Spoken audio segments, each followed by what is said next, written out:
Welcome to TDS studios. N friends எல்லாம் சூப்பராக இருப்பீங்கன்னு நினைக்கிறேன்.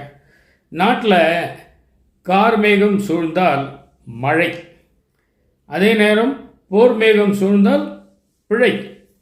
எங்கேயோ பிழை நடக்கிறனால தான் அந்த போர் உண்டாகுது. அந்த போர் விரும்பத்தக்கதல்ல. ஆனால் அந்த போரிலும் ஏற்படும் நஷ்டங்களையும் இழப்புகளையும் ஏதோ ஒரு விதத்தில் நாம் சரி கட்டி விடலாம். ஆனால் இந்த கார்மேகம் சூடாமல் விட்டுருச்சுன்னு வைங்க, மழை வராது. மழை வரலை அப்படின்னு சொன்னால் தண்ணி கிடையாது. தண்ணி கிடையாதுன்னு சொன்னால் உயிரே கிடையாது. இதை எப்படி நீங்கள் தீர்ப்பீங்க? எப்படி சமாளிப்பீங்க? எப்படி ஈடு கட்டுவீங்க? இங்கிலீஷில் பிளாஸ்டிக் அப்படின்னு சொல்கிறோம், தமிழில் நெகிழி அப்படின்னு சொல்கிறோம். இந்த நெகிழியினுடைய பயன்பாடு, பிளாஸ்டிக்கினுடைய பயன்பாடு கொஞ்சம் நஞ்சம் இல்லைங்க, ஏகப்பட்டது ஆகிப்போச்சு. ஒரு காலத்தில் இந்த பிளாஸ்டிக்னா என்னன்னே நமக்கு தெரியாது. ₹1 ஷாம்பு, ₹1 தேங்காய் எண்ணெய், ஒரு சின்ன மிட்டாய், அது எல்லாமே இப்போ பிளாஸ்டிக்கில் சுற்றி வருது. அருமையான உடலுக்கு ஆரோக்கியமான கடலை மிட்டாய், நிலக்கடலை, வெல்லம், வெல்லப்பாகு இதெல்லாம் சேர்ந்து பக்குவமாக செய்யப்பட்ட அந்த கடலை மிட்டாய், அதை ஒரு மோசமான ஒரு பிளாஸ்டிக் தாளில் சுற்றி நமக்கு கொடுக்குறாங்க. அதை வாங்கி ஒரு பிச்சோம் நம்ம என்ன பண்ணுவோம், கீழே தான் போடுவோம். பூமிக்குள்ளே போகும், பூமிக்குள்ளே போய் செட் ஆயிரும், மக்கவே மக்காது. அது மக்கறதுக்கு 300-400 வருஷம் ஆகுங்கிறாங்க. பிளாஸ்டிக்கை ஒழிக்கணும் அப்படின்னு ஒரு மீட்டிங் போட்டாங்கன்னா அதை பற்றி பேசிகிட்டு இருப்பாங்க. பிளாஸ்டிக் நமக்கு கெடுதெல்லாம் அதை ஒழித்திட வேண்டும் அப்படின்னு பேசிகிட்டு இருக்கும்போது டீ டைம் வந்தால் பிளாஸ்டிக் டம்ளரில் தான் டீ கொடுக்குறாங்க, பிளாஸ்டிக் பாட்டிலில் தான் தண்ணி வைக்கிறாங்க குடிக்கிறதுக்கு. இன்னொன்று, அந்த டீ கப் பேப்பர் கப்புன்னு சொல்கிறாங்களே ஒழிய ஒரு சிலது தான் பேப்பர் கப்புங்க. பெரும்பாலும் அதில் ஒரு மெல்லிய ஒரு பிளாஸ்டிக் கோட்டிங் இருக்குது. அன்னைக்கு கூட ஏதோ ஒரு வீடியோவில் பார்த்தேன், அதை அப்படியே உரித்து எடுத்து காமிக்கிறாங்க. இது எப்படிங்க பேப்பர் கப்புன்னு சொல்ல முடியும்? இப்படியே எல்லா விஷயங்களும் பிளாஸ்டிக் இல்லாமல் இப்போ வாழ முடியாது அப்படிங்கிற மாதிரி ஆயிடுச்சு. ஆனால் வாழக்கூடாது அப்படிங்கிறது தான் உண்மை. முடியாதா கூடாதா முடிவு நீங்கள் பண்ணுங்க. அந்த காலத்தில் பார்த்தீங்கன்னா ஆவின் பால் அல்லது அந்த கவர்மெண்ட் பால் பாட்டிலில் வந்துட்டு இருந்தது, கெட்டியான பாட்டில்.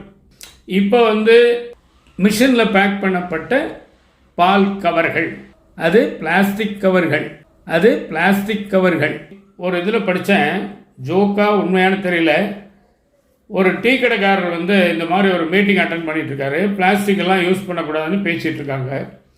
எல்லாம் முடித்த உடனே யாருக்காவது ஏதாவது சந்தேகம் இருந்தால் கேட்கலாம் அப்படின்னு சொல்லும்போது டீ கடைக்காரர் முள்ள கையை தூக்கிட்டு இவர் எந்திரிச்சிருக்காரு.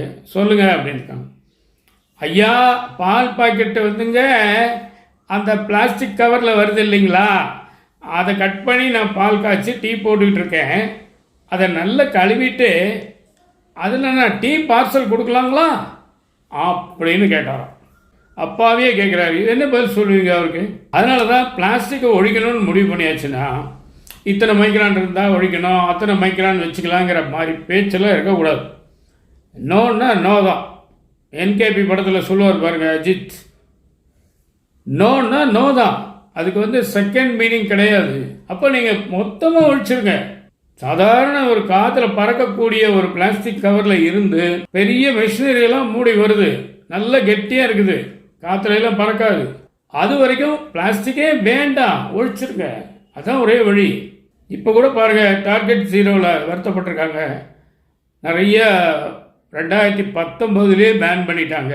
5-6 வருஷத்துக்கு மேலே ஆச்சு, அது வாடு ஓடிட்டு இருக்குது அப்படின்னு வருத்தப்பட்டிருக்காங்க. அப்போ நாம் இதுக்கு ஏதாவது முடிவு கட்டணும் அப்படின்னு ஒரு முயற்சியில் இறங்குறாங்க. நம்மளால் ஆனது என்ன அப்படின்னா, எனக்கு தெரிஞ்சது இந்த பிளாஸ்டிக் அல்லது நெகிழி பயன்பாடை நீங்கள் குறைச்சிருங்க. ஒரே நாளில் நிறுத்த முடியாது, ஆனால் கொஞ்சம் கொஞ்சமாக குறைக்கலாம். பால் வாங்கணுன்னா பாக்கெட் பால் வாங்காதீங்க. நிறைய பேர் மாட்டுப்பால்னு சொல்லி வண்டியில் கொண்டு வராங்க, அளந்து ஊற்றுறாங்க, அதில் வாங்கிட்டு போங்க. உதாரணத்துக்கு பாருங்கள், கலங்கல் கிரீன் ஃபவுண்டேஷனில் ஒரு புதிய ஒரு திட்டத்தை வகுத்திருக்கோம்.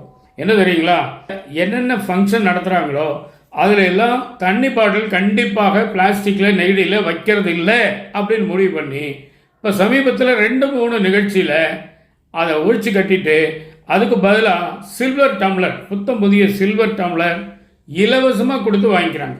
மற்றபடி டம்ளர்களுக்கு வாடகையோ வேறு ஏதோ கிடையாது. இது ஒரு நல்ல பெரிய மாற்றத்திற்கான ஒரு சின்ன துவக்கம். பிளாஸ்டிக் நெகிழி இருக்கேன்னு வருத்தப்படுறதை விட, அதை சபிக்கிறத விட, அதை தள்ளி வச்சுருங்க, ஒதுக்கி வச்சுருங்க, கண்டுக்காதீங்க. ஒரே நாளில் முடியாது, மறுபடியும் சொல்கிறேன், அடிமேல் அடி அடித்தால் அம்மையும் நகரும். சரிங்களா? இதான் இந்த விஷயம். முயற்சி செய்து பார்ப்போம். நிச்சயமாக இந்த விஷயம் உங்களுக்கு பிடிச்சிருக்கும்னு நம்புகிறேன். உங்கள் கருத்துக்களை எதிர்பார்க்குறேன். மீண்டும் அடுத்த எபிசோடில் சந்திப்போமா? அதுவரை உங்களிடம் வந்து விடைபெறுவது உங்கள் அன்பன் டி. சண்முக சுந்தரம், போத்தனூர், கோயம்புத்தூர். நன்றி, வணக்கம்.